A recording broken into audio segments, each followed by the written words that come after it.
Hey, Josh. Doing well so far. With the defensive line there, with moving Josh back, I'm sure you got a little bit into this in the spring, but it's been a while. How's that looking? Is he comfortable going back there and or there on the end? And kind of how's that kind of shaping up early? Yeah, it's been a pretty smooth transition for him. Obviously, there's some different things technically that he needs to work on. He's going to be down in a three-point stance a lot, but he was great in the spring. The first two practices here, he's looked really good. He's in great shape right now, arguably the best shape I've ever seen him. So it's been a smooth transition, and really a big transition for us in terms of a big piece of what we want to be, to have that kind of body out there, with his athleticism and his understanding of more than just sort of the D-line. He understands the entire front through his time at outside backer, so it's great to have a knowledgeable player there as well. John Hale. Hey, Brad, there was so much hype about those freshman defensive linemen on signing day, especially Justin Rogers. I know you'll learn more as you put pads on and get farther into camp, but just what are your expectations for those guys, considering how much better in depth you have in front of them right now? Yeah, I mean, it's a talented group. When the four of them all walk out, you're like, wow, that doesn't look like a true freshman class. They already have really good girth to them, good size. Big people are still big in the fourth quarter, and that's kind of sort of our mantra. And but like anything, when you walk in and you're a true freshman, there's a learning curve, and you're not just the biggest one anymore. There's a lot of big bodies out there.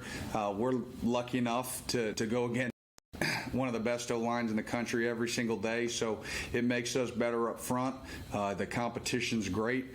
There's only so much right now that you can see with those guys from since we don't have pads on yet. The movement skill-wise, they've shown, good movement. But down there, it's all about being physical and being able to sustain down after down. And we'll start to see that once we put the shoulder pads on and see who likes to pop and who can anchor, when double teams come, and, who can, recognize block. Block recognition's huge in this league. And, the ones that can pick it up quicker are going to be the ones that can get on the field the quickest. Nick Roush. Hey, Brad, with that group and also with your secondary, there's more depth than ever before. How do you kind of keep all those guys incorporated, and how do you get them all reps and valuable ones at that? Hey, Nick, are you talking specifically D-line or just in general? D-line and in the secondary as well. I know there's, 11 guys. Yeah. No, the thing it's nice to have depth, and it's one of those things you say, hey, it's a nice problem to have. Trust me, there's enough reps to go around, and we're going to find, if you're going to be able to affect the game, you're going to find a way to get on the field, and we're going to find a way to put you on the field to affect the game. And there's enough heavy lifting to go around. So if you prove to us that you should be on the field and you need to be on the field, there's enough practice reps to make that statement to us. That's the nice thing. Coach Stoops gives us plenty of reps. We move at a good clip. Coach Grant and the offense, they move quick. So we get to see plenty, of video evidence of what guys can do. But it's going to create competition, and it's going to bring out the best in everybody, and the cream's going to rise, to the top. And if it doesn't, all right, then we know who we're playing with. But if it's two guys or three guys and they're battling and it's tight every single day, all right, then we're going to find a way to get all three of those guys on the field. If one guy separates himself from the rest, then that one guy, he's going to definitely take more of the snaps than others. So what it's going to do is it's going to elevate our play. And guys understand, what our standard are. You hear me talk about that word standard, and we've set a standard for ourselves as a defense. And now we have goals beyond those standards, but there's a baseline. And if somebody's not going to meet that baseline, then they're going to get passed by the next guy. And so it's a good problem to have.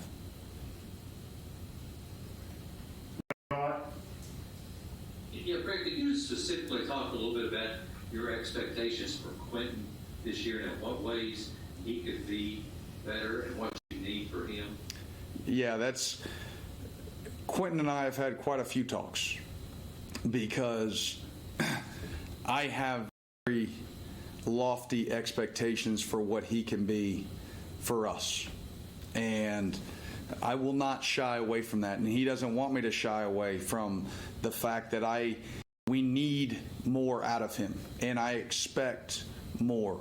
It's not about being, one player or two play a game, that looks good in a highlight film. It has to be consistent down in and down out. And, again, he wasn't just a highlight guy. He does a lot of the dirty work that nobody sees. He commands a lot of double teams. He keeps guys free. But what I expect of him is to do that and then more. So it's his job plus is what we talk about. What he can do is he can hold point, and when it comes off, I expect him to tear off. I really expect to get more out of him in the pass rush game this year. He doesn't need to just be thought of as a run guy. He's got enough twitch and short area burst and strength that he can affect the pass game, and we need him to, because there's going to be times that he gets the one-on-one. And when he gets the one-on-one, there should be nobody that can block him. And so that's the expectation for him. That's what I expect him to do. Marquand, same way. Like, there's nobody that should be able to one-on-one block Marquand. If they do, I expect those guys to make a play. Thank you. Derek Terry. Brad, one of those areas you don't maybe have a ton of proven depth is inside linebacker. What have you seen those first couple days from those guys, and how much of a concern is that to this point? I wouldn't say it's a concern, but yes, there's lack of proven depth. Obviously feel really good, about Square. I think Square's a guy that might be the most underrated player, and whether you want to keep it at that and all that stuff, but he knows how I feel about him. And I think he's got a chance to be one of the top, if not the top inside backer in this conference. And his communication, his understanding, his play is elevated. And to watch him from freshman year to sophomore year to where he is now, you think about it, he's a true junior. He never had a chance to redshirt. And there's a confidence and a swagger to the way he plays. There's a leadership quality that's really starting to blossom. Now we need it to be in full bloom, once the season starts. But feel really strongly there. Feel really confident in Jamin. Jamin played a lot of meaningful snaps for us down the stretch. Obviously we expected a lot of him early last year. He had the injury he battled, and then really didn't come along until the end. Was a huge contributor on special teams. He's not afraid of the, big action. He knows how to play in SEC games. So I feel comfortable there. But after that, it's unproven depth, but it's guys that I think really want to play. And they want to get better in a Bembry and a Casey and, guys that Coach Summerall is doing a heck of a job of pushing those guys. And he's going to continue to push them because we're going to need them. You can't go through a 10-game SEC season with two inside backers. And so we're going to count on some really solid, meaningful reps from those guys, and they're going to have to be contributors. And I know that they'll be ready when we kick off.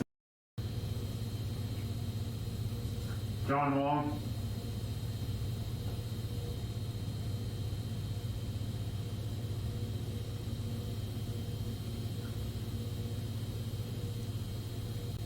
Hey, Brad. Hey, how are you?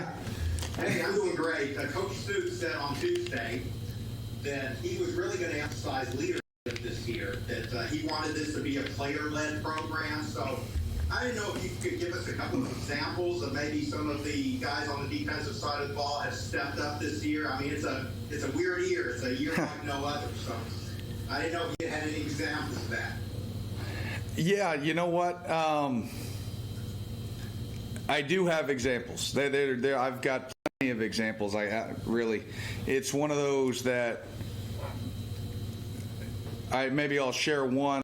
But I think part of being player-led and the leadership quality and what we're asking of our guys is that it doesn't need to be a very public thing. And what's funny about this team is we have a lot of really, really good young men. And a lot of those guys that you would sort of tab at leaders are sort of natural introverts. And what they've had to do is sort of come out of their own shell to not just lead themselves, but to lead others and to influence others in that way. And I think, you see it on the field, and the guy that jumps out, everybody talks about Josh Paschal, but I'll go back to DeAndre. And but I really hate to single it out because the growth that I've seen in Boogie and Jordan Wright from my room, I could brag on those all day because you can just see them. On first day of practice, Boog was standing next to me. After he would do his rep, he would stand next to me and he would coach with me every single guy that came up. Like, it was more important to make sure that their footwork, was exactly right and doing what the coaching point is. And it was to have basically a second coach there. But DeAndre out there is a guy that I think he's really starting to come out of his shell, and we need to continue to do that because any great defense that you look at, it starts in the middle. It starts down the gut, and you look at it, and you've got a guy like Square, and you've got a guy like Quentin, right? And then you go in the back end, and you've got a guy, like Yusuf, and challenge all those guys to keep coming out of their shell and keep bringing along the young guys, because that's where we're going to be able to take the next step when we continue to develop underneath us and not just our individual selves. And you can see it by the older guys. There's so much more communication from the old guys to the young guys. They take it as personal if the young guys don't do something right as then in their own reps. So it's a great thing to see. We're not completely there yet, but you see the starting stages of that. Jeff Drummond. Hey, Brad, how you doing? Hi, Jeff. Good. Hey, forgive me if you covered this already. Zoom crashed in the middle of your answer when somebody asked, but I'm curious about the secondary. You've got a small army of guys back there. It seems like you can do a lot of different things with them. Do you get creative and where you put them on the field and some of the packages you can use? Yeah, I think you can. I think of a lot of it's going to be based on game plan.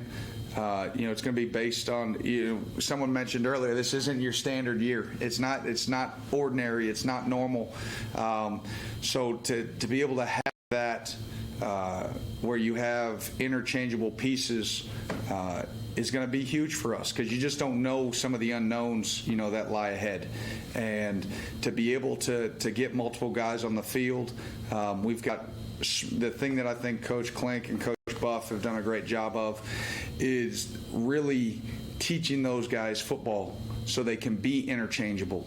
It's not like I'm only a boundary corner. I'm only our corners know the corner spots, and then they know different. They know what the safeties are doing. They know that communication.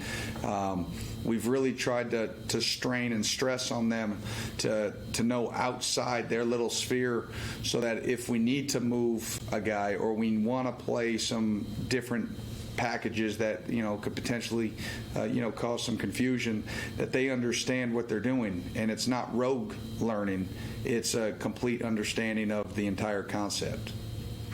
Just a couple more we got and then we'll wrap up. Josh, you're up again. Going back to your time in the NFL, I know, obviously an 8-game SEC schedule is tough, even with those kind of breaks there with some conference games in between.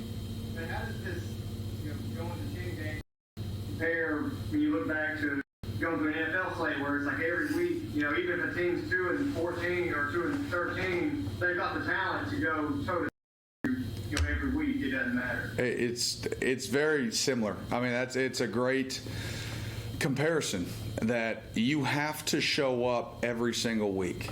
And I think our guys, coaching staff, are really excited about the opportunity.